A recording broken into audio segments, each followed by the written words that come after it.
First thing.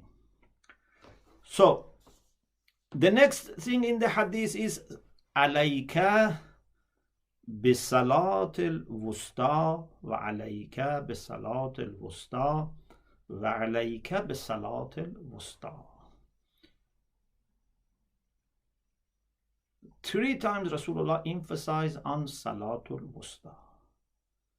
And Salatul Wusta means Salat al-ZOHR.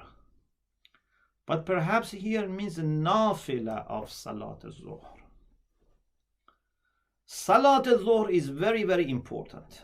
Allah subhanahu wa ta'ala says in the Quran, حافظوا على الصلوات والصلاة الوسطى وقوموا لله قانتين. Surah Baqarah verse 238.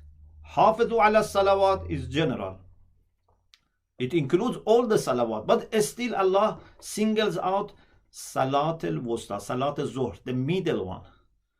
Because it's the middle of the day, it's a middle salat, and it's so important that Allah mentions this. The common view among ulama is that Salat al-Wusta here is Salat al-Zuhr.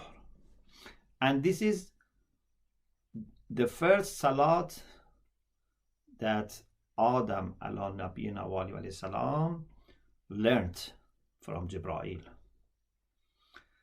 So Imam Khomeini says it seems that this Salat al-Zawal that Rasulullah is saying means Salat al-Zuhr with its belongings, which is including proper timing and nafile of Zuhr.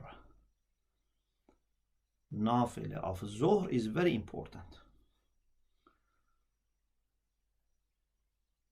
Salatul Zuhr, we should give a special attention to it, and part of it is by, if we cannot do nafila of Asr or Maghrib, nafila of Zuhr is very important, that we should try to not miss it, at least part of it, or if not, do Ghaza of it, but at least part of it, inshallah.